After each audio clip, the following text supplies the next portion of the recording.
ziar nañ leen am mbégte ànd ak yéen ci jàkkaarloo bi Charles Faye bul déparé nii waaye may ma nuyoo au moins di leen nuyu di leen ziar am mbégte ànd ak yéen encore une fois ci jàkkaarloo bi ni mu ko waxee Cheikh Thiam moom mooy chef division ouvrage d'art Ageroute moom la ñuy dalal bu ngeen déggee Ageroute mooy ñiy defar tali yi ak di ko entretenir pour nguur gi embouteillage yi metti na lool amul ku ko dundul jamono ji rawatina ci Ndakaaru ñun ñi doyoon nañ ci seede waaye defe naa ñi nga xam ni it ñooy yëngu ci wàllu tali bi di ci am dara ci ñoom la gën a safee bu ñu laajoon ñi dëkk ci VDN bi ñi dëkk rond point Yoff ñoom ñëpp mën nañ ñu ci wax loo xam ni téere lay doon waaye Jibi Njaay mii di transporteur miin ngeen ko moom it kenn dootu ko présenté ci jàkkaarloo bi defe naa mu wax ñu aslëf rek ci li nga xam ne ñi ngi koy dund ci xat-xat yooyu nga xam ni ci dem beeg dikk bi am na ci Ndakaaru waaye it Cheikh Thiam mi wax ñu li ñu jublu ci autopont yi nga xam ne ñi ngi koy defar te ndax autopont mooy saafara bi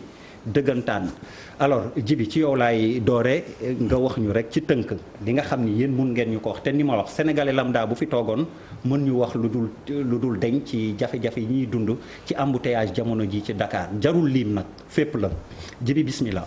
asalaamaaleykum Khalifa safurla asalaamaaleykum Abdoulaye. maa ngi lay nuyu di nuyu ñi toog ci plateau bi yëpp di kontaan encore une fois ñëw ci jàkkaarloo bi waxtaan ci liy jëmale kanam Sénégal parce que Sénégal mooy sunu gaal te ñun ñëpp moom lañ am ni nga ko waxee rek embouteillage yi actuellement fi ñu toll nii jamono ñu nekk ni metti na ci ñi nga xam ne ay automobilistes lañ di dem di liggéey di wàcc mais gën naa metti si ñun ñi nga xam ne ñooy utiliser tali bi comme ni nga ko waxee pour mën a am dara lan la ñuy defal day wàññi suñu vitesse commerciale maanaam mëntuñu am temps de parcours ma ne dans 30 bi damay dem Dakar mëntul nekk man dellu si sama terminus bi ma déparé woon loolu kenn mëntu ko léegi kenn mëntu calculer say trajet actuellement si Dakar. par exemple ku doon def fukki rotation yaa ngi ci ñaata ci seen car yi. fukki rotation c'est trop dire. mais par exemple ku doon def tey 5 rotation parce que une rotation c'est un aller et un retour. donc ku doon def tey yaa ngi def 2 et demi maanaam benn ak ñaar ak genn wàll. boo demee boo defee ñaar yoon boo demee benn bi dootoo ñëwaat. presque doo dellu si. 50% donc loolu moo li nga xam ne moo metti actuellement ci transporteurs yi metti ci usagers yi de la route yi. mais du ma wax tamit ne dafa metti rek taxaw ci. parce que am na ay góorgóorlu yoo xam ne. waa Ageroute def nañ ko ci liggéey bi. lu mel ne déviation bu Yoff bi. c'est très bien. parce que foofu amoon na benn gros d'étranglement mais ak déviation yi nga xam ne am na actuellement vraiment foofu baax na. donc loolu la ñu war réaliser au niveau de la VDN mais xam naa c'est pas possible parce que VDN moom déjà bindoo ni mu bindoo ba pare. mais en tout cas daal tëjandoo bi yëpp daal mooy problème bi. oui tëjandoo bi partout suñu war a commencer encore BRT bi. loolu bàyyil ma laaj ko Cheikh Thiam xam nga junj na ne Yoff baax na mais VDN bi effectivement ñi daan génnee par exemple cité bi nga xam ni mooy Sacré-Cœur extension di traverser ci Saint-Lazare fi ñu naan rond-point S2 léegi tu es obligé dem foire ba jël yoonu benn prox ndoll boo xam ni loolu kenn mënu ko woowee tali wala nga dem ci suufu pont bi nga xam ni boo jàddee ca ngay dem ci wetu fële fii Kër Cheikh Béthio nekk alors naka ngeen def ba tëjandoo presque Dakar yëpp pour commencer ndoo fépp ay liggéey wala il n'était pas possible de moduler maanaam def fii pare ngeen def feneen bismillah Cheikh Thiam. waaw salaamaaleykum Der ak ñi mu bokkal plateau maa ngi nuyu ñëpp. di nuyu itam seen téléspectateurs yi ñuy seetaan. di leen remercier plateau bi ngeen ñu may aussi ñëw mën a communiquer ci li ñuy def parce que nekk na loo xam c'est important. communiquer nañ mais def naa communication du doy. te li ñuy def nii danañu aussi dimbali population yi xam li ñuy def ñu wax leen fan lañ jëm. fu ñu jógee ak difficulté yi nga xam ci lañ jëm. dina ko permettre. ñu bëri dañ ñaan gis naa ci réseaux sociaux ñu bëri na di ñu kii di wax ne la moo tax ñu commencé ndoor fépp. man ne leen bu dee programme spécifiquement autopont yi la ñuy wax. ci Dakar 13 dañ ciy defar. defe naa commencé wuñ 13. 3 lañ commencé en même temps. ñaari axe lañ jël privilégié commencé ko mooy VDN bi ak la route de l'aéroport lu mel ni axe Bourguiba axe front de terre jëm la route nationale am na autopont yu ñu fa def commencé wuñ ko pourquoi parce que suñu commencé ndoor yëpp circulation bi dana mel noo xam ne je pense ku nekk day toog këram kenn du génnati doomati kii moo tax ñu bëri wax ji nag dina di bëri souvent parce que tam dañuy jàpp ne am na ñuy wax ñoo xam ne souvent duñ def investigation yi wala ñoom information bu doy pour wax loolu nag mooy comme sénégalais man sax may dal damay dugg dama ne xaw ma si dara ma commencé di wax par rapport ak phasage bi nga wax léegi si VDN bi VDN damay njëkk def taxaw seetlu mal wax nit ñi daan jaar Kër Góor gi ak Saint-Lazare giratoire yi am foofu rond-point yooyu waruloon mës a am foofu parce que VDN soo xoolee voie de dégagement mooy voie rapide voie rapide soo ko xoolee ku nekk ci axe bi dafa war a daw warul taxaw ñoo moon foofu benn giratoire Saint-Lazare ak Kër Góor gi da nga may wax mën nga ma ne bon annonce yi Ageroute ñoo ko defoon lu tax ñu nangu woon kii yooyu loolu ba je me rappelle 2011 bi may doog a ñëw Ageroute volonté politique la woon ñun en tant que technicien génne woon nañ argument yi ni voie rapide mënuñu ci def giratoire il faut que ñu def ay ponts suñu buggee mu am ay dénivelé politique nekk li mu doon après yaay ñu forcer la main parce que am na ay autorités yu dëkkoon Kër Góor gi am na ñu dëkkoon Saint-Lazare ñu forcer ba ñu am foofu ay giratoire yooyu ñu fa defoon nag jamono jooj tey moo ñu dab moo tax tey ñuy investir lu toll nii pour rétablir giratoire mooy rond point bon c'est vrai que habit de langage maa ngi baalu parce que giratoire mooy rond point rond point warul am ci voie rapide foo war daw 80 km/h bu ñu la defee day rond point doo daw moo tax finalement tey jii dabaat nañu am ñu war a génn di jàdd waa coupé ay pont la ñu waroon am foofu ñu nekk ci axe VDN mën a dem nga xam dañuy daw ak seen vitesse bi ñu war a vitesse de référence bi ñu war a dawee ñi nga xam dañuy def croisement mën a jaar ci suuf rond point bi loolu moo ko andi tey bi ñu ñëwee nag tey nga xam ne VDN bi tey war na dem ba Tivaouane Peulh nga xam ne VDN 3 bi tey dafa war a yegg ba VDN dafa war a yegg ba Tivaouane Peulh ñu xam ne tey jii nii VDN 3 bi pare na VDN 2 bi ñu ngi waaj a pare bu ñu paree yooyu bàyyi ko noonu bàyyi si rond point yi day mel ni milliards yi état bi def fële pour population sénégalaise amul njëriñ parce que amul benn njëriñ nga jógee VDN 3 daw 30 minutes yegg si Kër Góor gi wala Saint-Lazare doo dawati su boobaa du am njëriñ moo tax kon ñu décidé def ñaari autopont yooyu bi ñu koy def VDN ku nekk gis na nu mu mel ni ñu ko aménagé ñii fa dëkk dañu am ay titres. autopont yaa ngi koy wax lan mooy autopont. autopont nit ñi dañ koy wax habit de langage parce que li may wax pont la rek autopont na souvent boo ko déggee mooy pont yi nekk si biir ville yi nga xam ne souvent si carrefour yi nga xam ne dafay metti day permettre ñu am fa dénivelé moo tax souvent autopont ngay dégg ay maanaam ci kaw la oto yi di jaar wala croisement ngay am nii ñu jël axe principal bi def pont boo xam ne yow boo ñëwee doo jaar croisement bi si kaw pont bi ngay jaar rek dem Pierre bu la autopont jegee foofu wan ma ko ñu ngi may expliquer mais comprendre guma xanaa xel mi neexul. da ngay am croisement des fois nii boo amee croisement nga xam da ngay ñëw taxaw kii war a taxaw kii taxaw soit mu ñu gérer ak ay feu wala nga am rond point ñëpp di wër boobaa day compliqué mais boo defee autopont day nekk pont nekk si benn côté bi nga xam ne ku ñëw au lieu mu tasee ki si kaw lay jaar da jaar si pont bi boo jaar si pont bi doo tasee kii ñëw léegi di traversé dëgg la loolu mooy autopont boo xoolee si VDN bi à part Kër Góor gi ak Saint-Lazare yeneen point yëpp ay autopont nga fa am souvent dinañ am na circulation bi jafe ci suuf mais boo ñëwee si pont VDN si kaw pont bi da ngay jaar doo taxaw loolu mooy autopont. loolu mooy autopont. allez Charles. waaw Der le problème du Sénégal ak problème mu Afrique yëpp c'est les politiciens c'est les politiques ñoom ñoo créé c'est-à-dire ils n'ont aucune vision c'est selon le truc du moment ñu def ko noonu pour techniciens yi wax leen di ne ko noonu ñu ko defee noonu mooy tout le problème. mooy suñu vrai problème te def ñuy dab mais Der mënoo tabax benn tali.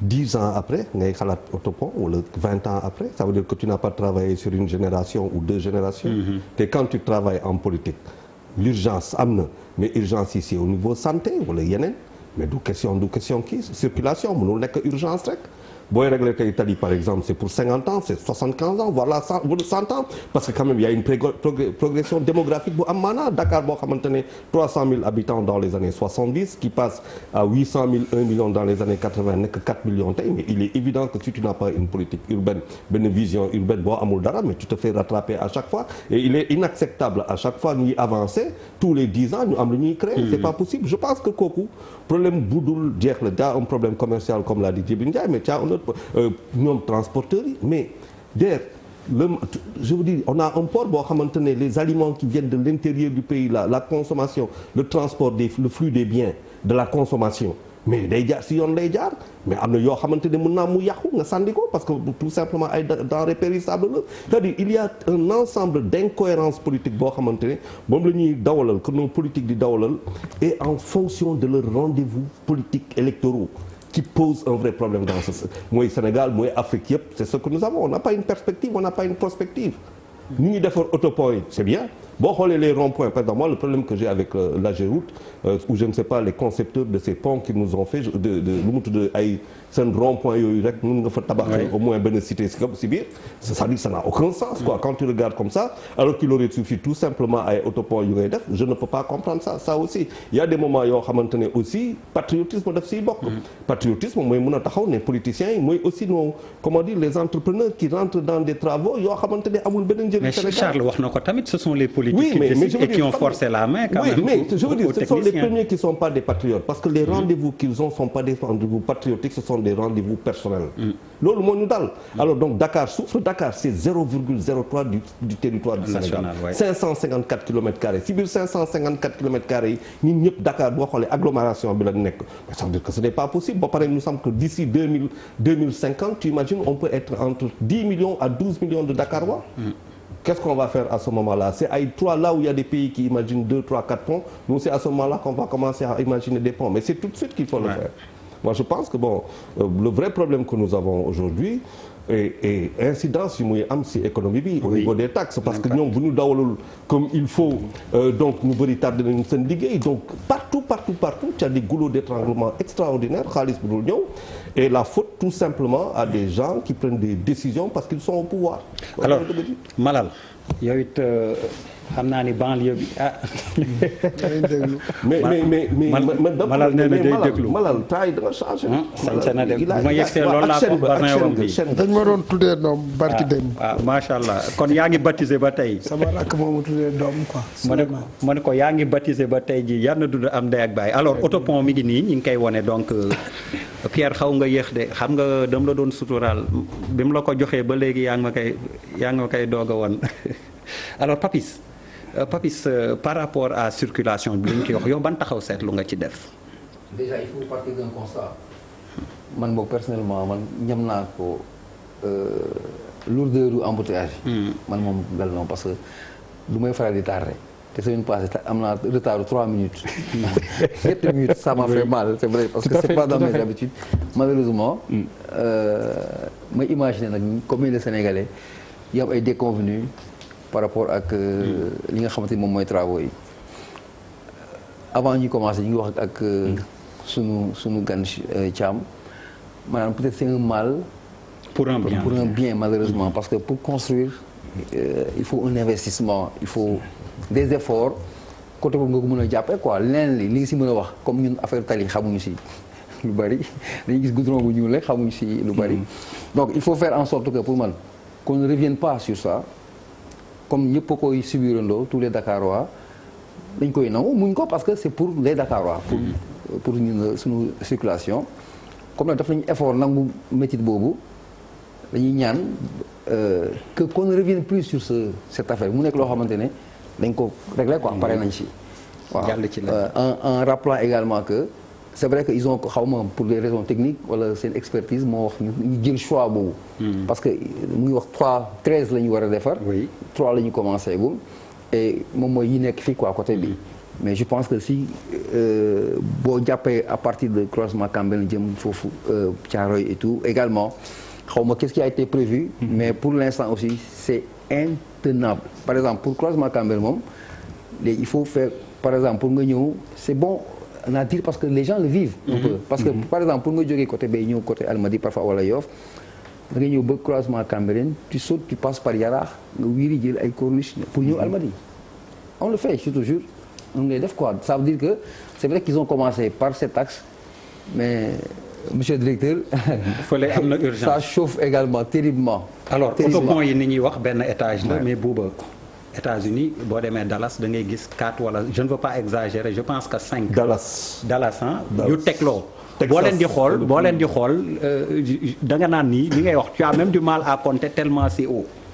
quand est-ce qu'on va arriver nous aussi yaa ngi wax autopont donc man benn étage laa xalaat mais ñu nit kañ lañuy yegg ci comme ni Charles wax tegle 4 wala 5 nga xam ni ce sont des problèmes yoo xam ni pour 50 60 ans amagum benn félicité ba pare oui d'accord benn mais nañ kañ lañuy yegg ci am 4 wala 5 yoo xam ni tegloo na ku nekk fu la neex dem doo taxaw buuba waaw der c'est vrai que bon avant tout damay féliciter Pape Djibril parce que tey anniversaire am la pas anniversaire u boppam mais anniversaire u 1 an bu mu def TFM waaw te boo defee fenn 1 an nit ñi am sentiment que def nga fa 10 ans c'est parce que yaa ngi ci yoon bu baax donc ñu koy féliciter d'abord si liggéey bi muy def te loolu du man maa ko wax boo génnee si biti nit yaa ngi koy wax nit ki moom kenn moomu leen nit ki moom li ñu naan wax sa baaxuwaay du wàññi sa baax dara wax dëgg yàlla ñi may interpellé si biti bëri na di rafetlu liggéeyam yàlla na ko yàlla la fa jot. amiin waaw mais comme jàpp nga date bi mënoon nga indaale gâteau bi waaw mais non pas gâteau bi mais non c'est important lii moo raw gâteau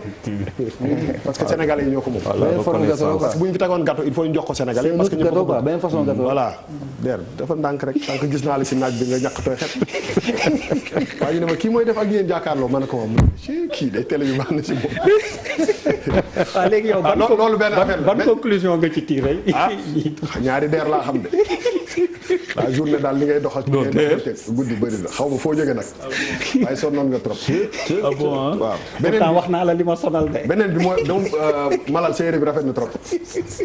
xaw ma ci kan lañ ko nattee waaye rafet na. xam naa bi waaj ñëwee di natt dafa fekk la biir kër. waroon nga gis suuf yi ma sonn. déet kon bàyyi bu set ak chaîne bi tey moom chaîne bi moom fa la nga ñu yóbbu naa tey dem nga Fuuta de. yenn saa yi maa koy tey.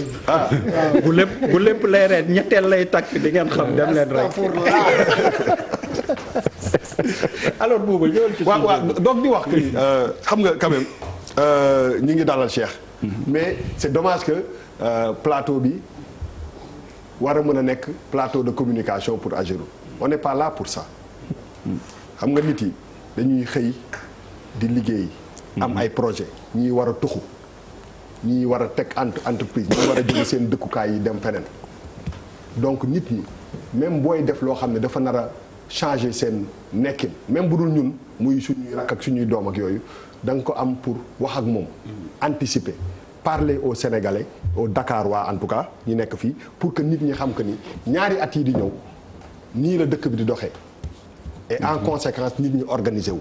xam nga loolu moom mooy sama problème fii Sénégal parce que je pense que kenn refusé wul développement ñu ñuy defal ay points autres points yoo xam ne peut-être que dina soulager ñu bëri c'est très bien mais nit ñi aussi soo leen bettee dañ leen di mën et nit ñi du ñu xam déjà projet bu commencé tey kañ lay jeex parce que bu dee projet dafa jël 2 ans et demi wala dara loolu li mu mën a impacter li mu mën a yàq dafa bëri mën na suuxal business du transporteur yi rek mën na wàññi performance bu nit ñi waree ñëw def benn par exemple benn yeewu leen daan jógee 7 heures foofu tu es obligé de jógee foofu 5 heures dama jël exemple boobu rek wala beneen ak beneen ak beneen ku waroon a tuxu tey jii nii bu xamoon ni par exemple fii ak 2 ans nii la ñu nar a tëjee fii ak fële peut-être kooku buy def choix wu quartier bu muy dëkk dina ko xool problème bi ma am mooy du ñu communiquer ak sénégalais yi pour nit ñi xam que ni fii la ñu jëm loolu benn affaire la il faut aussi yenn projet d'envergure yi li ñuy wax vraiment fast track bi ngeen di woote bi en tout cas régime bi di woote ñu mun ko appliquer ci projet yu mel nii parce que projet yu mel nii moi je me pose la question à savoir mais pourquoi on ne travaille pas la nuit. oui. pourquoi c'est-à-dire que amuñu temps 2 ans si dundu kenn lu bëri la 2 ans. ci dund kenn lu bëri la bu fekkee ni sa mobilité lii daf ko impacté ba nga xam ne amuloo benn performance entreprise yi mënuñu bouger nit ñi fi ñu dëkk war a dem liggéey mais loolu dafa bëri mais il faut quand même ñu gis que ni ñii xam nañu lii lu urgent la dañ ko war a teg mu taxaw dañu bëgg a xam pourquoi on ne travaille pas ci fast track si l'argent est disponible dëggantaan c'est important pour que ñu wax ñu exactement projet bi kay lay commencer suba lay jeex mu ñu leer parce que nit ñi aussi il faut nga wax leen lu leer boobu am na beneen bi moom mooy que modèle bi quoi mode de travail bi ñu am est-ce que amuñu loo xam ne nit ñi mën nañ gis que ni ñi ngi teg benn projet boo xam ne il faut ñu def ko nu mu gën a baaxe mais aussi nu mu gën a gaawee pour mën a impacter bañ a impacter nit mais li am ba am mooy nit ñi même boo leen defal lu baax sentiment bi ñëpp am mooy que daf ñu bett lu mu la bett mën la mooy que nit ñi aussi il faut ngeen di wax ak nit ñi pour que ñu xam que ni lii mooy am ci dëkk bi yeneen xam nga bu ne am nañu yeneen 13 autopont mais ñun xamuñu ci dara donc loo leen am def ko ci tiroir yi ak ci dossiers yi c'est pas important pour le Sénégalais il veut savoir fii ak 5 ans yi nga xam ne président Macky Sall moo fi am lan la ñu am comme projet de développement mu leer nit ñi anticiper en conséquence mais mënuñu xëy suba rek ñu ne dégg naa ni kii tëj nañ fe état bi change du jour au lendemain ñi doon yeewu suba di yóbbu seen doom yi am problème il faut quand même te du benn mur bu ñuy tabax ça prend du temps il faut ñu wax ñu ñaata temps lay jël bu ñu waxee ñaata temps lay jël nan la ñu mën a def pour que projet bi quand même mu gaaw ñu mën a attaquer leneen quoi. Et puis yeneen 13 yi ngeen am ngeen teel a wax nit ñi commencé aussi di organiser wu en conséquence parce que bu dee 13 la ñu am on en a pour 10 ans. wala est-ce que dina mën a pare ci mandat président Macky Sall bi. dinañu ci tontu alors avant ñuy dellu ci Cheikh Pape Djibril le sujet qu'est-ce que ça t'inspire tey borom anniversaire bi. bés bu dellu si di kontaan di sant yàlla bu baax. et je suis très satisfait que mu tombé encore si jàkkaarloo. qui symbolise beaucoup de choses pour man. et di remercier Bouba ak ñi nekk ci kër gi yëpp mais principalement lui parce que mosuma am sentiment ne suma employeur la sama diggante ak moom. je le considère comme un grand frère moom aussi il me considère comme tel. et je pense que facilité na sama liggéey lu bëri initiative bu ñu ma jël lekk accompagner nañ ma si et que mosuma sentir benn entrave wala obstacle sur quoi que ce soit te loolu dama ciy sant yàlla bu baax je pense que vigile yi ba ci ki jiite kër gi ñëpp laa jubal et c'est très bien donc di ci sant yàlla bu baax a baax donc pour dugg ci sujet bi man Bouba évoqué na ko mooy bu ñu yëkkatee travaux honnêtement daf ñuy bett loolu mooy bu njëkk bi Cheikh je pense que ne plan de communication bi dafay des trop du ñu xam kañ lay commencer du ñu xam kañ lay jeex loolu moo ñu dal ci TER bi yaa ngi dégg donc du ñu xam kañ lay commencer du kañ et puis projet yi ma fi gis yëpp c'est ça qui nous arrive amul benn plan de communication boo xamante ni dina leer ci suñu bopp beneen bi mooy ba ci plan de circulation bi nga xamante ni comme plan A comme plan B ñun du ñu ko mën a xam da ngay dem rek ba yem ci dal ci constater ne man honnêtement wallahi lazim bu Yoff parce que dama am soxla Yoff dem yem ci affaire bi gis ñu def kii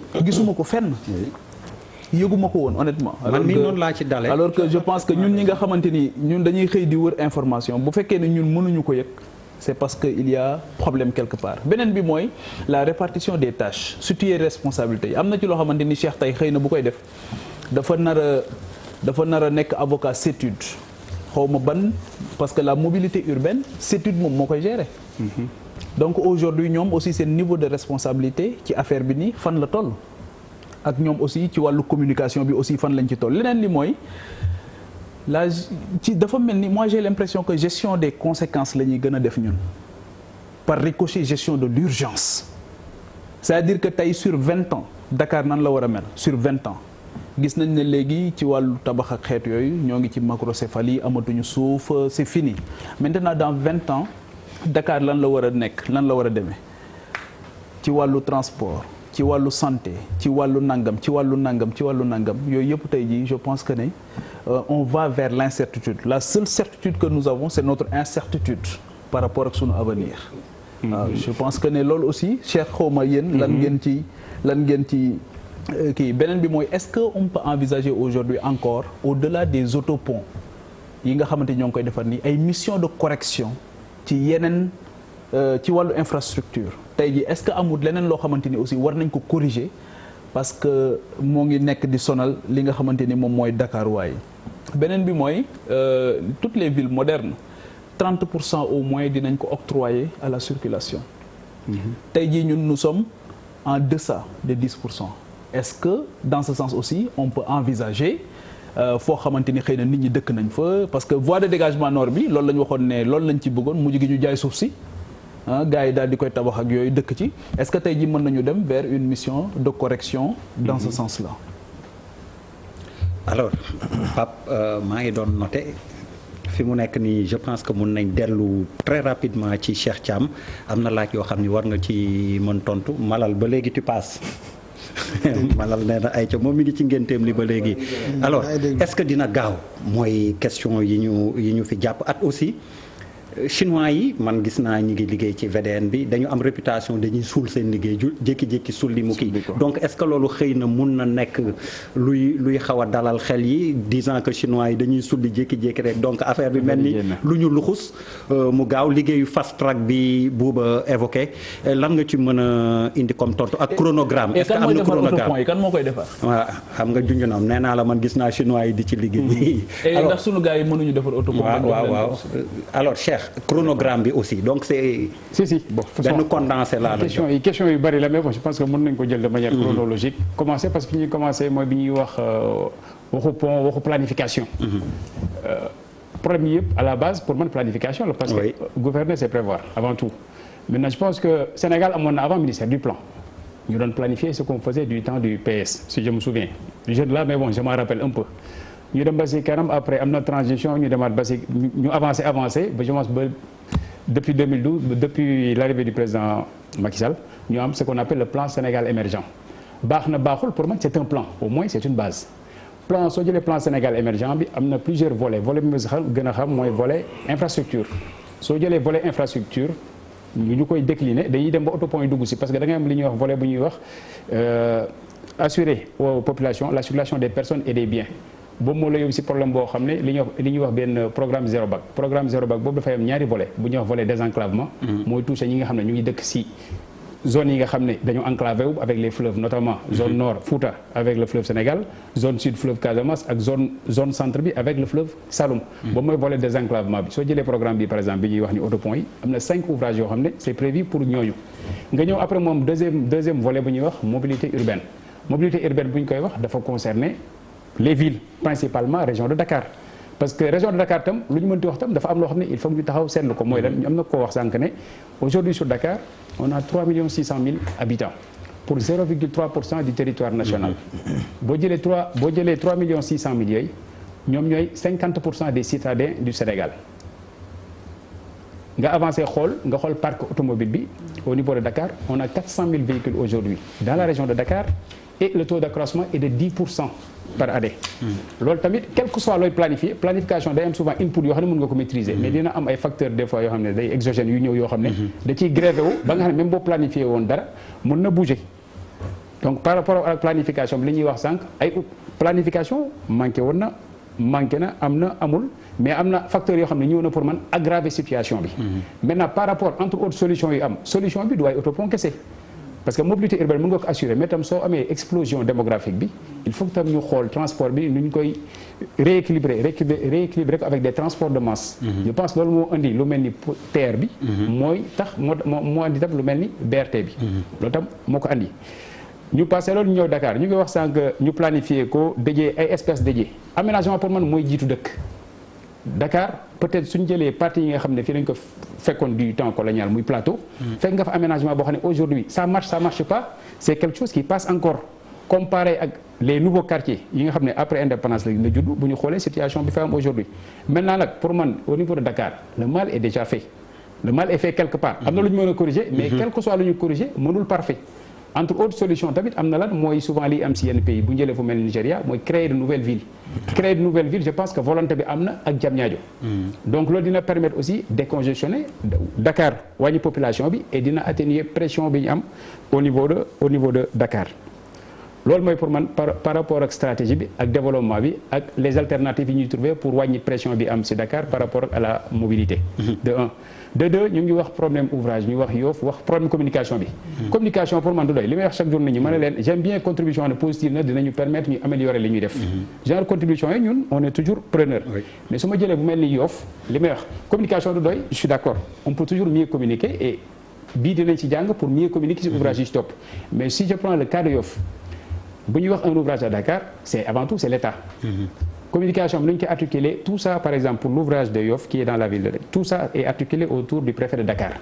ñun moom la ñuy jiital parce que ñun on est une agence d'exécution une seule entité parmi tant d'autres yoo xam ne il y a beaucoup de composantes qui dépendent de nous mais pas toutes les composantes ce qui fait que préfet de Dakar la ñuy jiital ci ça boobu andi ministère transport tamit ministère non parce que dañoo am ministère des infrastructures des transports terrestres et du désenclavement moom mooy suñu ministère oui en gros ministère bopp si la AGEROUTE dépendre mooy entité d'exécution am CETUD bi ngay wax sànq si la dépendre entre autres ñu am si biir direction des transports am ba tey si biir tout ce qui est transport ferroviaire donc am nañ chance Sénégal boo xam ne ministère des infrastructures et transport benn la donc ça veut dire que entité yëpp ñu ngi foofu mais li may bu ñuy wax problème déviation circulation yemul foofu parce que sànq dañuy wax defar déviation c'est une chose après la régulation ça dépend de la police et de la gendarmerie du même ministère yi les collectivités locales dañ see am pàcc ñoom tamit dañ leen siy boole moo tax tout ça dañ koy def sous l'égide du préfet de Dakar nga xam ne bu ñuy def étude déviation yi on prend un bureau d'étude dem si quartier yi xool situation bi def des analyses def des comptages de trafic et tout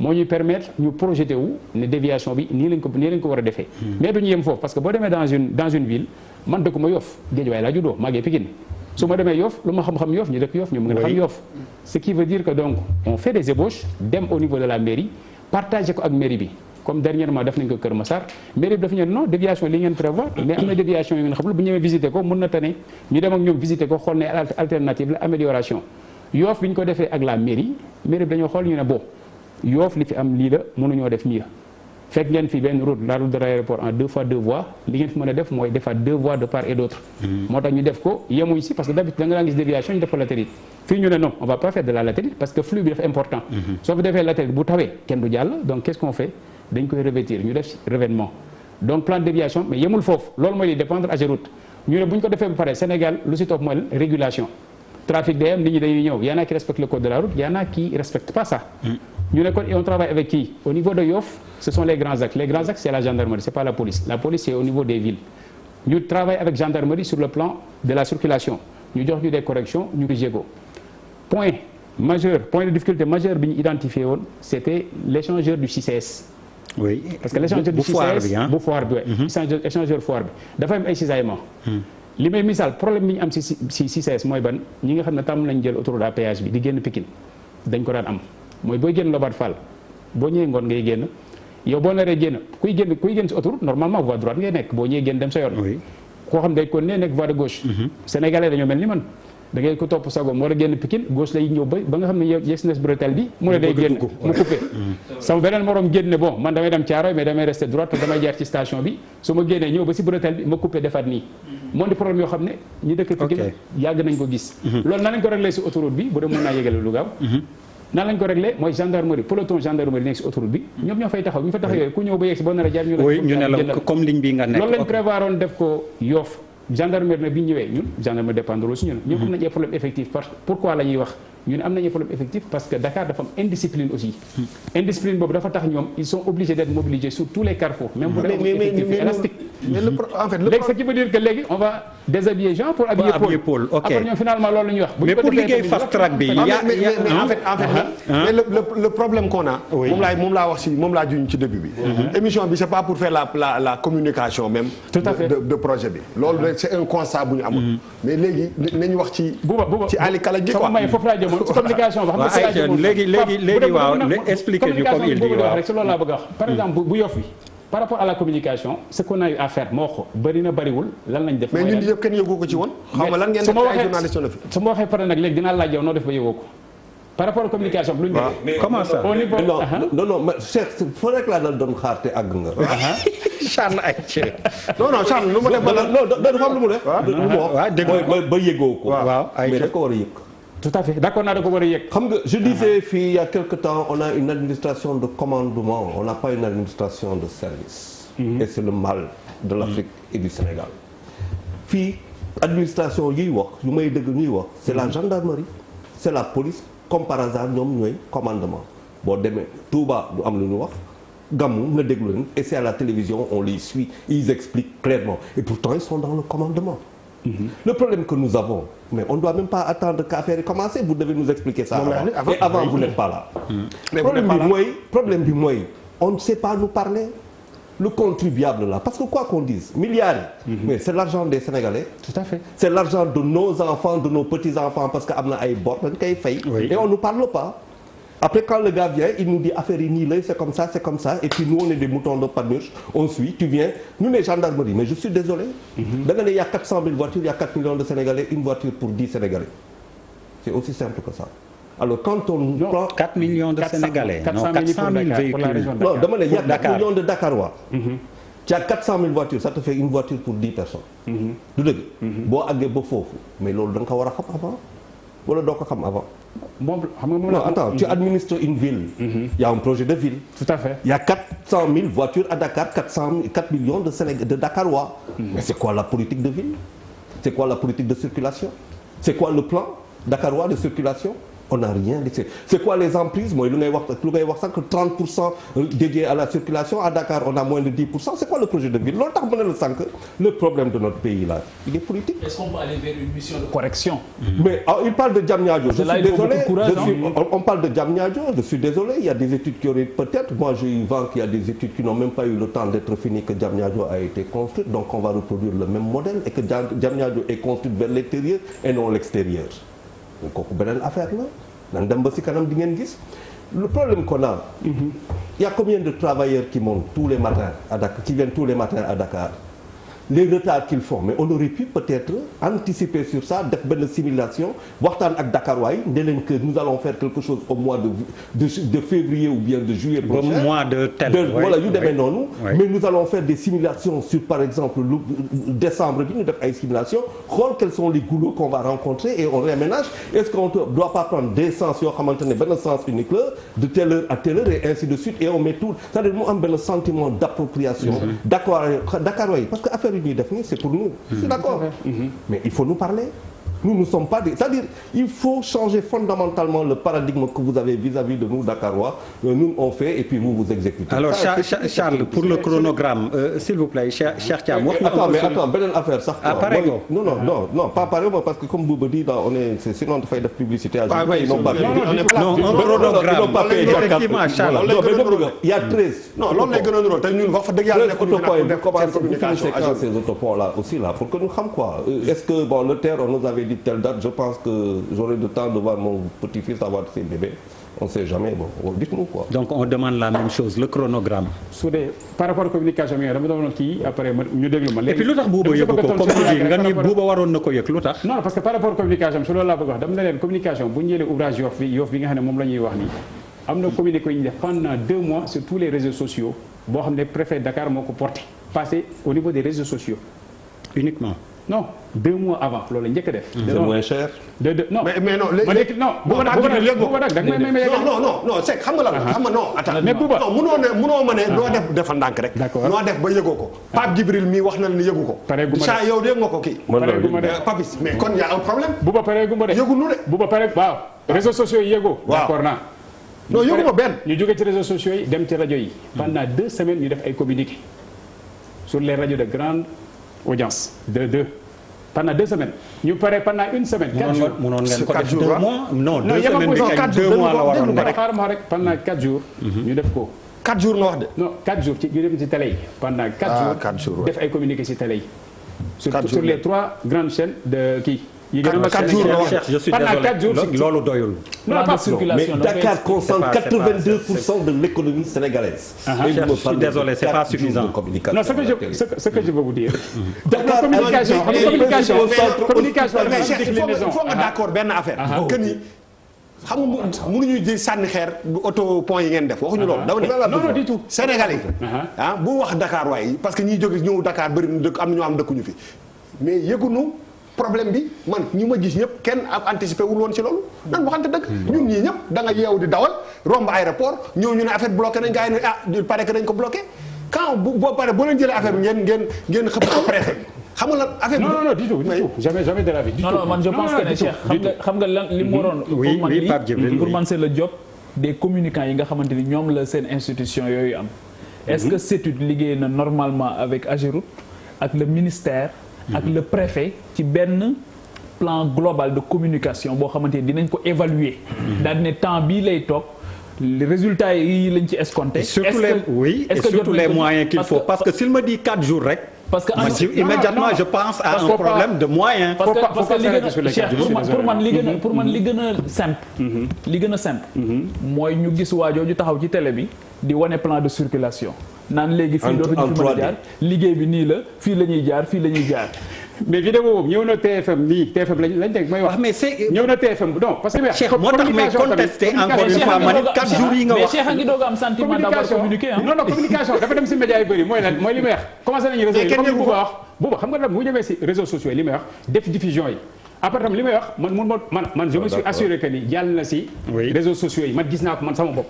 après ndax am na ndax impact bi yegg na fa ça on va discuter. le problème c'est quoi. finalement on parle plus de communication avec toi que ouvrage yeeg. mais Cheikh, on va essayer de progresser. on peut faire une communication. sans faire une bonne communication. je suis d'accord. mais xam nga lan la def. c'est ça le problème. xam nga lan la xam nga sax da nga wax planification. xam nga lan la route. kuy dawal nekk ci biir oto bi c'est un capitaliste. kuy defar tali bi c'est un socialiste. et donc vous êtes dans un programme socialiste dans un pays qui est absolument libéral par sa politique du moins tout me comprendre le gars qui est sur la route là di dawal moom mooy capitaliste ga amul jot. dafa am rendez-vous dafa am malade dafa am marché. dafa am moom capitaliste la wante nag tali bi ku koy defar daf koy def selon un programme. tu penses qu'un pays qui n'est pas libéral qui n'est pas socialiste comme les États-Unis il a fallu benn planification comment dire de gauche pour bâtir une cité verticale de droite. non. alors donc c'est pas un problème de planification c'est un problème de vision et de projet. Charles waxal wolof. mais déclinaison loolu rek la tey par exemple tey yaa ngi ne sànq yaa ngi wax sànq Dakar c'est fini mais nañu waxante dëgg parce que je suis d'accord avec quand même Cheikh Thiam lu muy wax. mooy que Dakar nañu waxante dëgg c'est fini. oui Dakar c'est fini. il faut autre chose. il faut autre chose. oui il faut autre chose. il faut autre chose ça moom tout le monde est d'accord Djibi très rapidement balaa ma koy delloo parole bi rek. très bien li may wax foofu rek. généralement li ëpp bu ñuy tabax ay dara pour utilité publique. dañuy def fay ay impenses. jot na nag les opérateurs économiques yi bu ñu yu mel ni amatee. ñu fay leen ay impenses.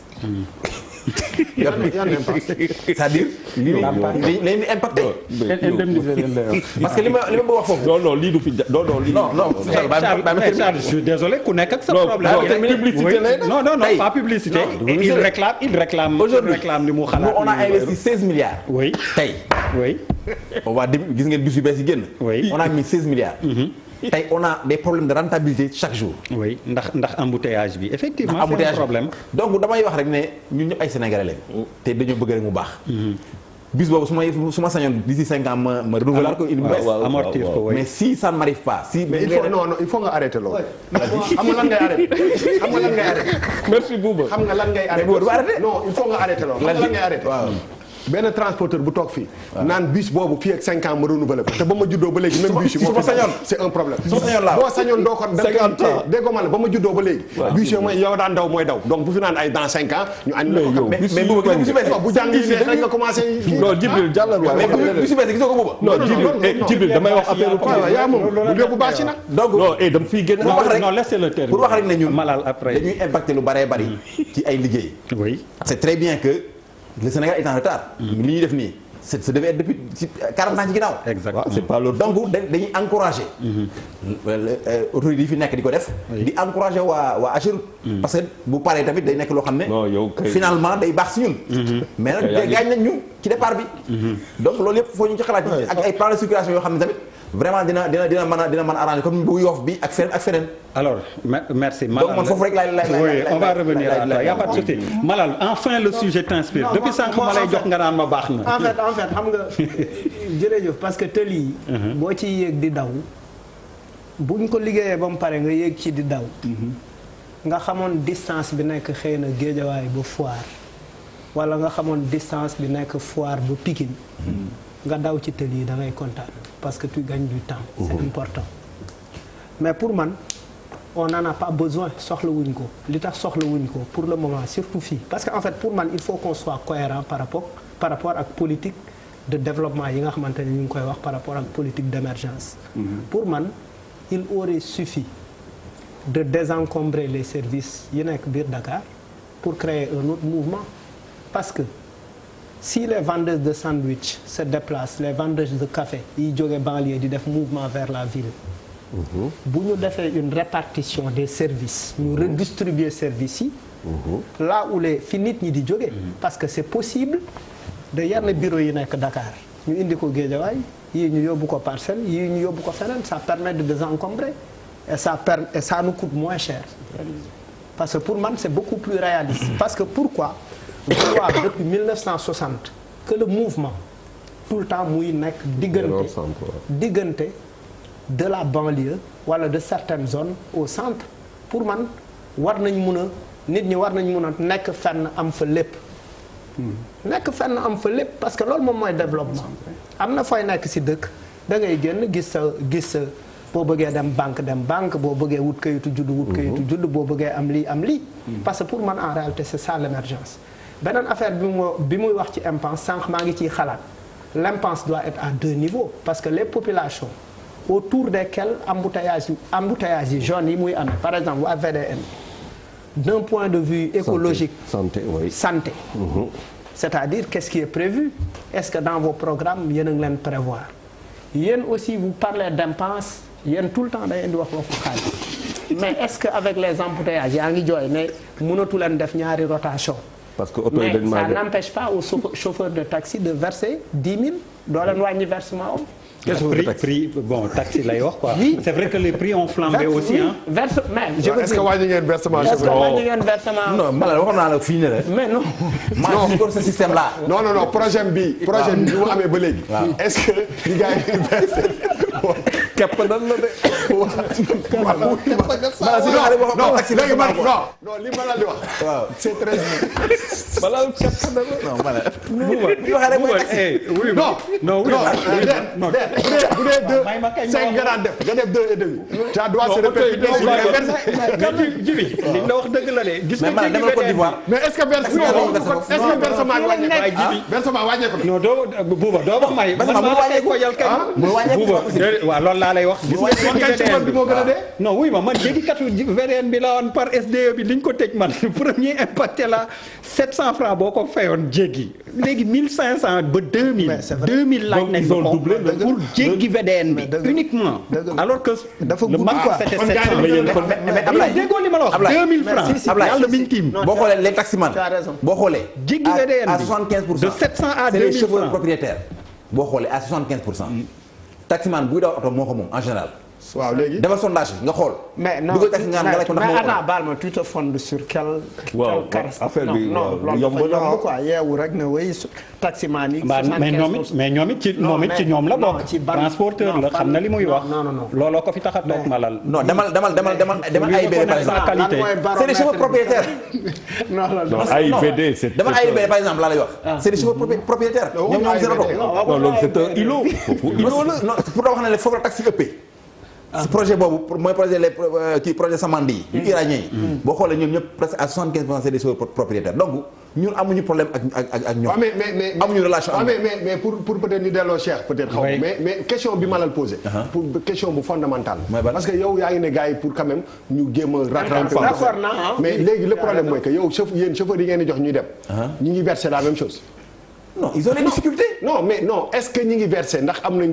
mais dañu amay problème laa la wax. kon du ñu verser. non dañu amee problème rek. non laa mën a yàq dañu amee problème. dañu amee problème. ayca donc on retourne un peu sur Cheikh on ne va pas rester fi ñu ne woon chronogramme bi liggéey fast track bi. chinois yi ni ma wax dañuy suul di sulli ndax liggéeyu jinne mais ñan ñooy tabax ñan ñoo gagné marché yi ñaata la yooyu yëpp bëgg nañ ko xam c'est important. xaalis beeg programme mu autopont yi 18 ouvrages la au fait. avec 13 autoponts Dakar.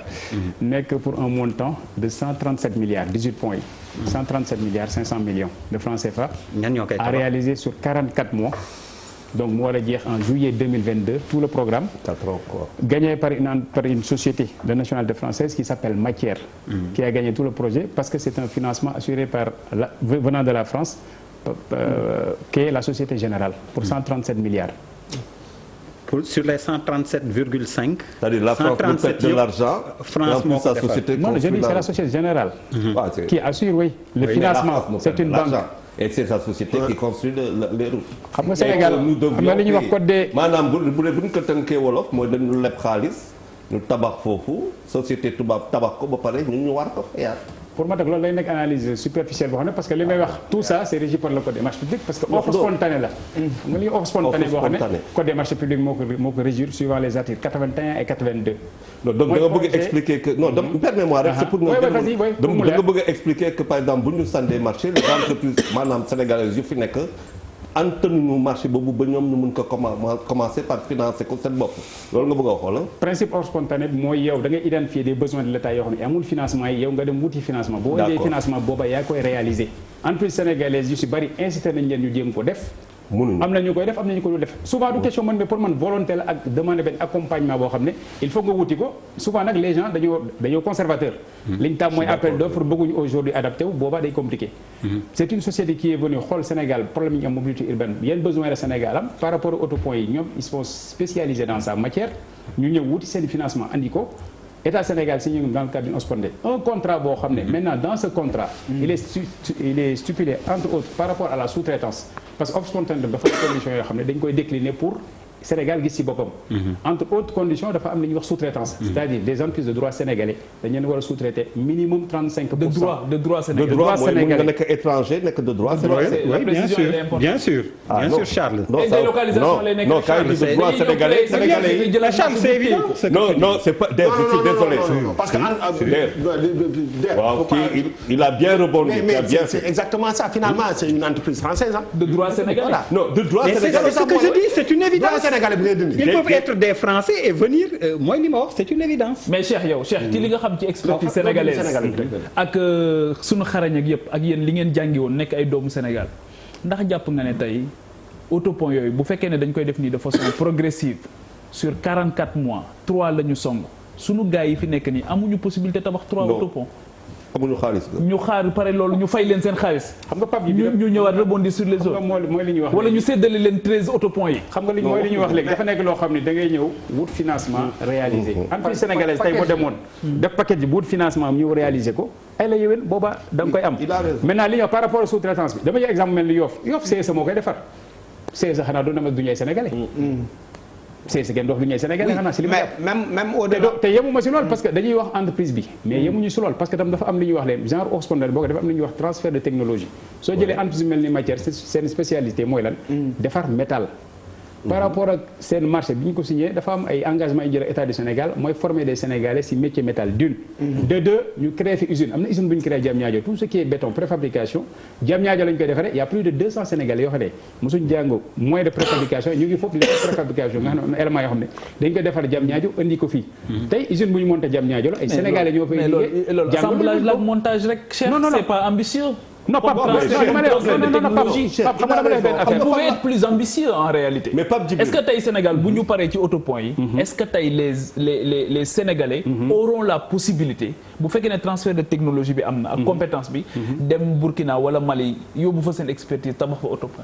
pour man aujourd'hui Sénégal côté boobu dañu koy sant yàlla amuñ problème expertise en tout cas dans le domaine du BTP man bi ma gën a xam nga am ci laay liggéey problème bi ñu am souvent mooy lan aujourd'hui adapté aussi contexte mondial bi nga xam ne da nga war dem wuti ay financement ñëw pour liggéey am nañ technologie am nañ compétence mais d'habitude aussi les bailleurs qui viennent souvent dañuy ñëw wut lettre de confort ci gouvernement du Sénégal ci lettre de confort boobu ngay yóbbu wuti xaalis te d'habitude ni ko gouvernement di joxee yenn saa yi étranger yooyu yombalal leen ko mais est-ce que dinañ ko yombalal aussi le secteur privé local noonu mais Abdoulaye je suis nga baal ma mais je pense que li muy wax nii c'est très intéressant mais Abdoulaye Wade sous sa gouvernance il a essayé de propulser le secteur local mais en termes de service bi ñuy rendre service yi d'un point de vue qualitatif aussi il y avait beaucoup à dire Abdoulaye Wade dénk na fi ay nit tali pour ñu defar ko. La qualité n'était pas la qualité était mauvaise. Mais la qualité elle était très mauvaise. C'est-à-dire moi je suis d'accord pour le patriotisme économique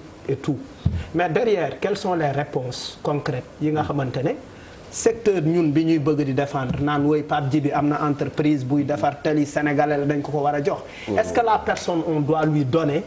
Parce que sénégalais la parce que sénégalais la pour man aussi le meilleur critère ça doit être la qualité leneen bi ci leneen oui vas-y beneen affaire bi ci topp mooy li ci des pour moi en termes de rigueur on doit être beaucoup plus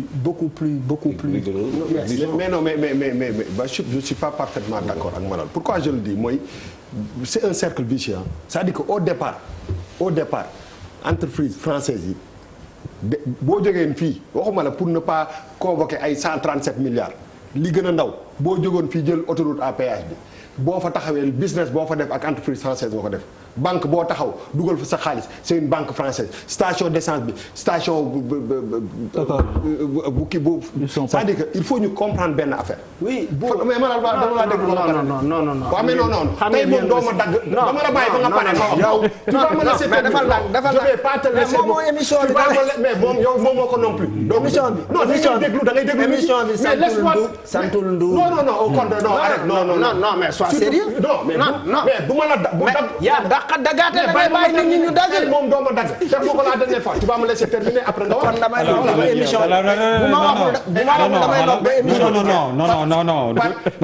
par contre ne gère pas ça par cette menace non Manal on ne va pas gérer ça par cette menace de bu ma waxul dootuma lu muy wax fii mais c'est pas vrai non te kenn du dog buuba non oui ma déedéet oui ma Manal non Manal mais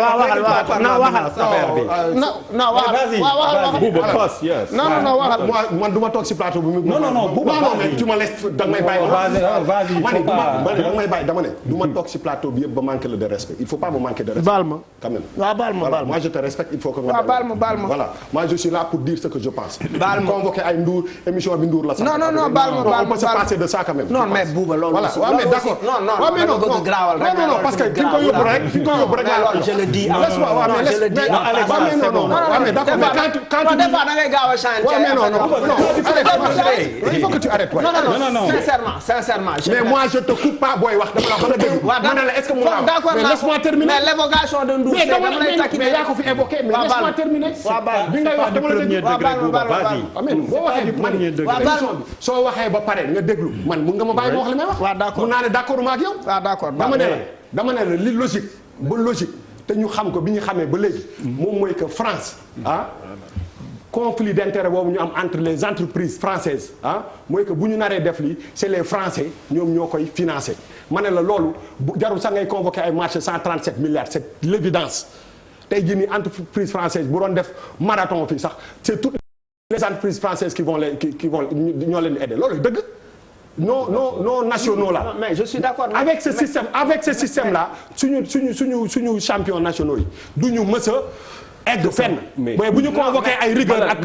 il faut encadrer les entreprises. on ne les encadre pas. de ça non. l'État peut aller trouver 137 milliards. je veux dire on a combien de milliardaires au Sénégal.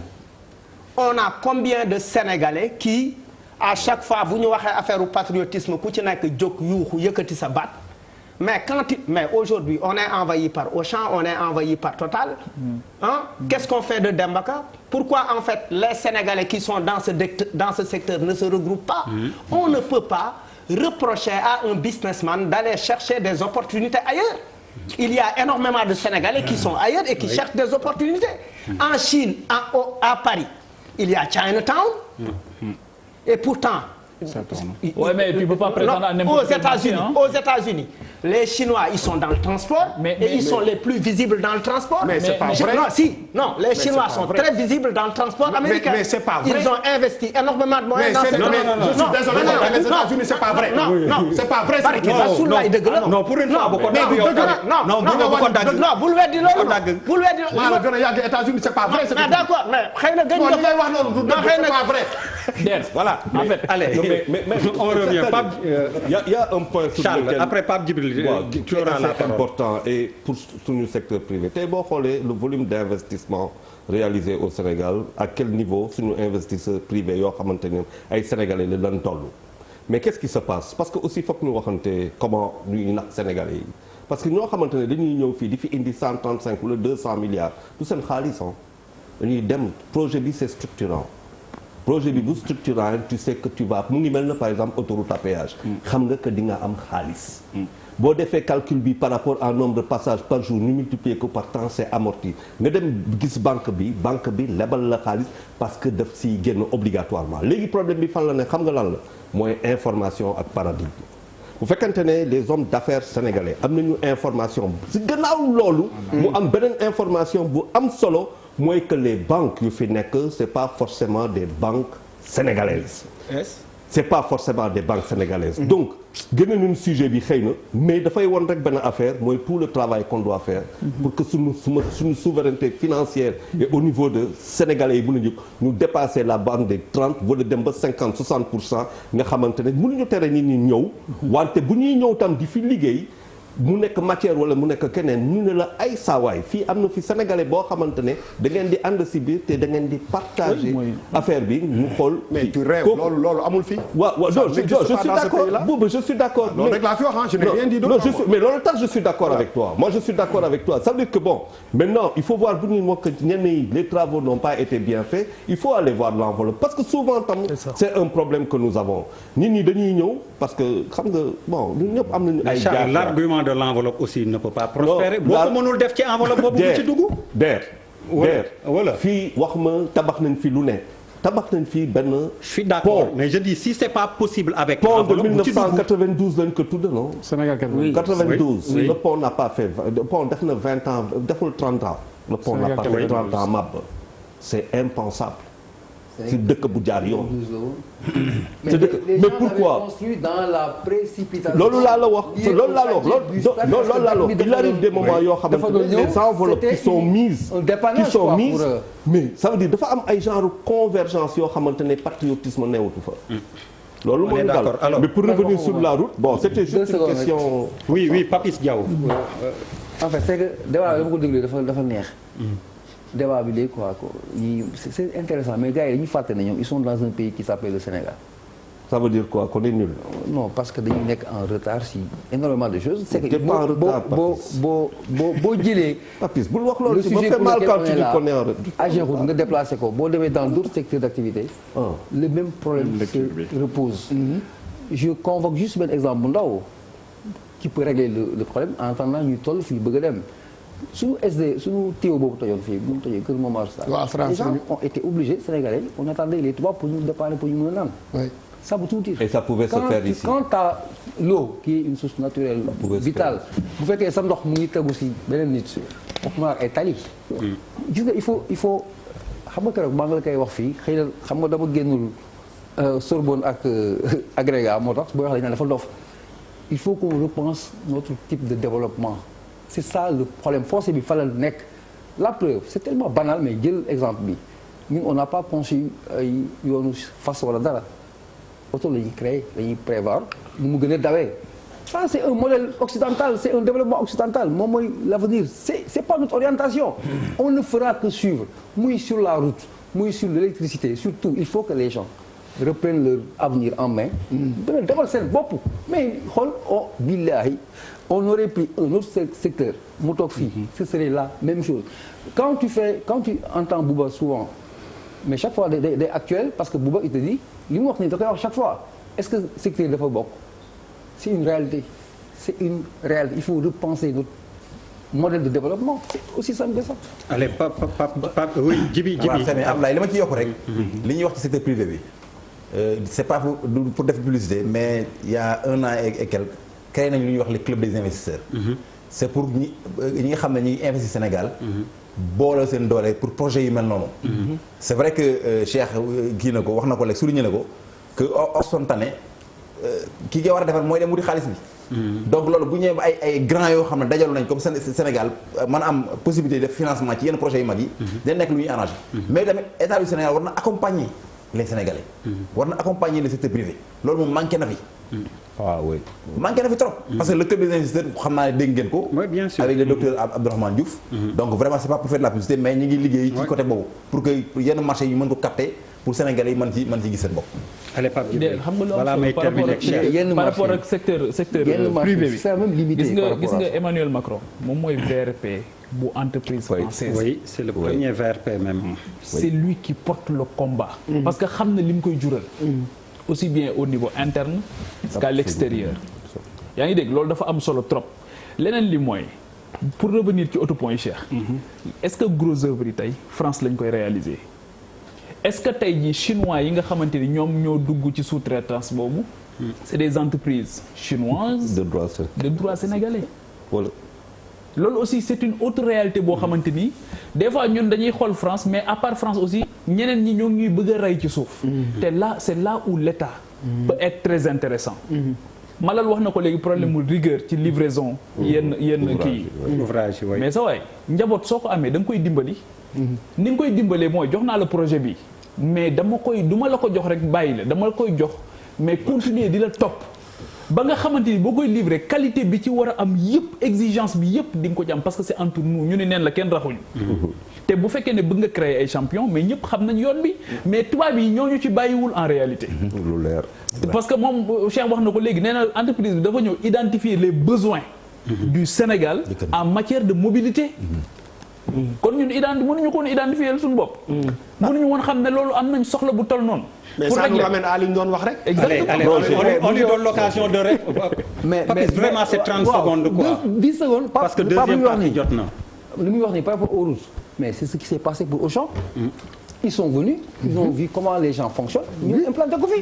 Parce que ça ne bouge pas ici, c'est ça la vérité. Ça ne bouge pas de l'intérieur. ñu jéem a tënk tontu yi ndax laaj ci bëri na. donc financement bi wax nga ci 44 mois yi. 44 mois yi encore booba lu mu laajoon loo xam ne dafa mel ni tontu woo ci. fast track bi liggéey guddi xanaa day yokk prix bee tax wala yu demee noonu. ak chinois yi ñu gis ñuy liggéey ci mbir mi nu mu demee très rapidement. xam nga par rapport ak liggéey guddi bi muy wax liggéey guddi am na mais dafa am li ñuy wax le code de l'environnement dafa am et la DEC aussi qui veille sur l'environnement. travail bu am nuisance sonore guddi dañu ko tere nga def ko yow su ma ko defee sa wetu kër boo porté plainte wala nga woo police dañuy obligé entreprise mu arrêté. moo tax travail guddi day am mais li nga xam day am nuisance kenn du ko def guddi. ok non c'est que yoon dafa am loi am. dafa am loi. mënuñ jéggi mais dans tous les grands pays du monde. souterrain. déedéet y compris aux États-Unis quand ils font les routes. da ngay yeewu guddi gi ñu baare tali bi. liggéey ko ci guddi gi nga yeewu suba daw. mais sans bruit. xam nga état moom moo garantir lépp. projet wu état la projet wu état nag bu amee. je pense que utilité publique nit ñi ils vont préférer dégg ay bruit yu bëri pendant 6 mois et continuer dox seen kii te toog 3 ans yoo xam ne parce que on a choisi de ne pas travailler le soir. allez on le laisse continuer Cheikh yow aujourd'hui yow loolu di nga ko nangu mais man ku mel ni man. mën naa dend ak benn ouvrage du ma ko nangu. doo ko nangu waaw. tam il faut ñoom niveau de conscience boobu dinañ yegg foo xam dinañ muñalante yenn yi. non les lois il faut les respecter. il faut les on continue Cheikh. quel soit le.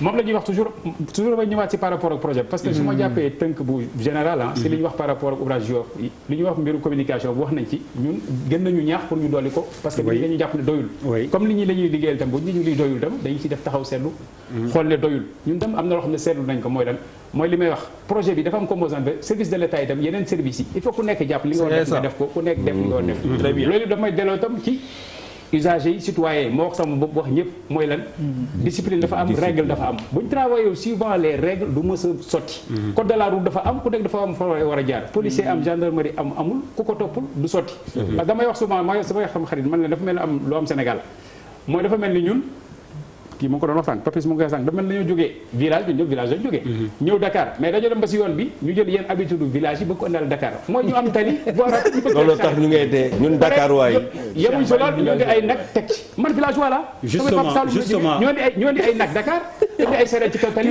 après bu wax ko la route ban code la ñuy appliquer justement kan moo yor affaire fas yi nekk ci tali bi c'est un problème loolu sax jar na jàkkaarloo comment est-ce qu'on peut avoir ay fas mais je suis pas d'accord avec vous c'est-à-dire dans un pays Hollande nit ñi vélo la ñuy dawal et les vélos sont pris en compte tout à fait dëkk sa dëkk dafa am ay charrette mais nit ñi dañ non ne dites pas quand même charrette yi fii ci dëkk bi dañ ko fay soxla il transporte des marchandises. mais attends mais on peut faire aussi des zones non même pas des zones. développement xam nga mooy lan. développement du exclusion. non dafay jël non Malal je suis désolé moto chinois yi te ñuy am affaire boobu ci ginnaaw man xaw ma sax nu mu tudd xaw ma tudd mais justement nañ leen former je ne dis pas que ñu exclure leen. mais nañ leen former. ñu acquérir kii yu mel noonu et puis di def transport toujours. il faut les intégrer dans mais c'est possible. mani moom lu ma wax. xam nga tukki on les appelle dans certains pays. man maa lay wax ba semaine dernière. dama ne ku am xol lu yërmande. lu leer laa lay wax lii mala yi fas yi di daj ci tali bi fii. ku leen ku xeexul pour que li ngeen di teg di nga gis benn fas boo xam ne lekkul naanu ñu yen ko charge boo xam ne. loolu tamit ku ci amul xelu yërmande c'est parce que tu n'as pas de vision. mala yi ci àddina mala yi dañ leen war a non justement c'est pour insister en disant qu'on n'appelle pas. Oui, on n'appelle pas à l'exclusion, je le répète très rapidement. Je dis qu'il y a des moyens. Dans certains pays, on dit tuk-tuk. Mooy affaire kii yooyu nga xam ne day am plateforme ci ginnaaw. Voilà, Jakarta yi amaale. Il faut mettre en place une association pour les chevaux. Merci. Parce que ce qui c'est important. Et puis en plus, les amis des animaux. yow da ngay ut mairie xaw ma mairie Guédiawaye ngay ut xam nga yaa ngi politique. oui ñu jeexalee comme man li may wax kenn du ko wax. mun naa ci profité rek. beneen affaire. mooy que bisaab bi sotti nañ ko pare. dañ ko war a naan. mun naa jox benn conseil. xam nga bu problème amee. nit ñi aussi dañu war a di innover. Innover mooy lan mooy que man ak Charles Malal non ki Malal moom bokkuñu man ak Charles ak Pape Djibril Fall ñoo bokk fi ñuy liggéey. am naa oto Charles am na oto ñoo bokk ay tranche horaire.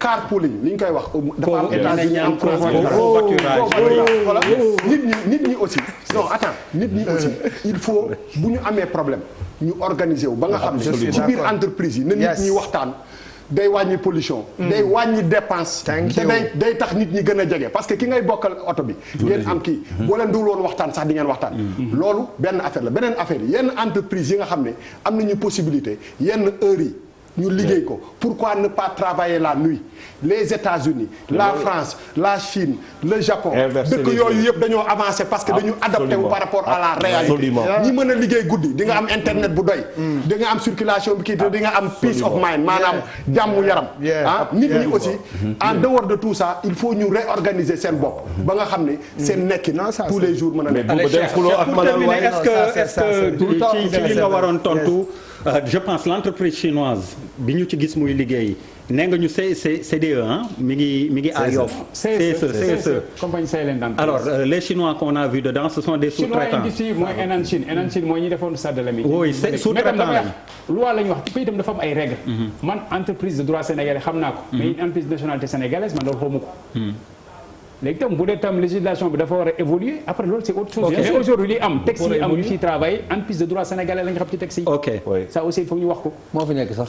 et ça lèse. mun na tàggoo non mais il faut expliquer aux Sénégalais lan mooy entreprise de droit sénégalais parce que sénégalais bu ko déggee te xamu ko entreprise. waaye dóor la. non entreprise de droit sénégalais mooy que mun nga dekk bitim réew ñëw Sénégal. ay dóor sa xaalis créer benn société mu nekk de droit sénégalais. du loolu waaw mais mu dëkk fii. mu dëkk encore une fois. encore une fois. mu dëkk fii yenn saa yi mën nañ ko exonérer. loolu moo tax kañ may Charles mooy mu dëkk fii maanaam. voilà mooy maanaam du sénégalais ko moom. waaw mais waaw du sénégalais aussi moo ko moom. ok fii la dëkk mais du sénégalais moo ko moom. jibi kon ñu tàggoo waaw li may tëjee rek. waaw. mooy ñu déglu ji bi mu tàggoo sur la communication comme ni ñu ko waxee rek. en général mooy li nga xam moo xaw a def défaut tuuti. liggéey yi dina yàq suñu liggéey ñun comme ni ma ko waxee may maanaam bëggul ma tudd ci affaire xaalis. mais il faut ma tudd ko parce que ñun ay investisseurs lañ dañoo war di am ay gain. yéen ñu ngi leen di verser li ñu doon verser ngay lakk. non versé wuñu dañoo am ay problème actuellement. may ko bu tàggoo waaw impasse yi cher loolu boo demee nga boole ko ci doole yaa bu dee xëy na am na loo tontuwul loo xam ni dafa da nga koy jógaale. sànq ñu ngi doon wax délai yi ma ne leen délai yi boo jëlee contrat de manière globale. war nañu terminer travaux yëpp en juillet 2022. pourquoi juillet 2022. parce que boo jàppee juillet 2022 nga xool 2022 Sénégal dafa jël engagement def les Jeux olympiques de la jeunesse. ñu war ko def donc dafa nekk deadline boo xam ne. l'État a pris engagement yoo xam ne da ko war a respecter pour ñu mën a organiser. léegi yii nag ñaari kañ la dara bi ñaari. yi ngeen commencé ci VDN bi. kañ ngeen commencé VDN bi pour Kër Góor gi. incha allah communiqué nañ ci lépp mooy pour fin mars ñu ubbi bu Kër Góor gi. bu Saint-Lazare bi on fait tout avant hivernage bi dans la foulée. ñu ubbi ko. bu Yoff bi boobu depuis bi ñu départ depuis novembre bi c'est pour 18 mois loolu mooy délai bi 18 mois mooy délai bi. maintenant nag lan moo tax mooy délai maximal bi parce que dafa am lu ñu fa fekk lu ndaw lu may wax mooy lan bu ñu ne pont nit ñi ci kaw la ñuy gis mais suuf boo fa jaaree. tuyau ndox DN 400 bi jox ndox Almadeg fii yëpp. fa la nekk si diggu tali bi la jaar.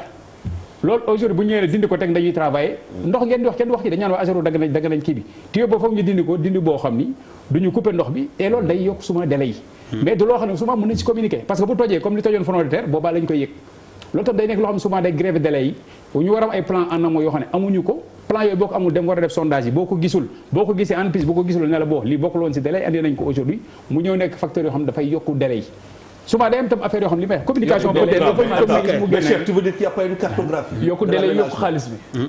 non c'est que non je Il y a pas de base de il y a des réseaux non Charles non li muy wax c'est intéressant Pape li muy wax c'est très intéressant mooy li ñuy wax réseau yi nekk ci biir suuf si yëpp Dakar concessionnaire bu nekk dafa am li ñuy wax plan ak li ñuy wax site Absolument. site bi moo war a tax nga xam réseau yëpp waaw mais malheureusement aujourd'hui su ma jëlee plan de récolement yi ñu jëlee ci concessionnaire yëpp bi ñu demee gas li ñu fa fekk ak li ñuy jox bokkul loolu boo si engagé wu état bu si engagé wu ak benn entreprise boo ko ubbee nga ñëw engagé wu ay délai jox la ay plan nga ñëw plan yooyu nekku ci en plus lu mu lay wax yaa xëyti délai yi nga ma joxoon ah oui ak plan yi nga ma joxoon bokkul damay taxawaat ñu xool délai yi tey mu neex de. loolu dafa nekk problème non parce que dafa nekk problème yoo xam ne avec les concessionnaires dañ koy am on le souvent reconnaît. et souvent day remettre en question délai ñu ne way ingénieur Sénégal dañuy def lii mais dafa nekk input yoo xam ne il faut ñu koy prendre en considération léegi tamit ku nekk bay sa waar si liggéey bi sinon duñu mën a di respecter délai jërëjëf Cheikh Thiam chef division ouvrage d'art Ageroute Djibi Ndiaye tamit di yëngu ci wàllu transport bi Bouba ma àtteel ak Malal comme non tey moom eh bien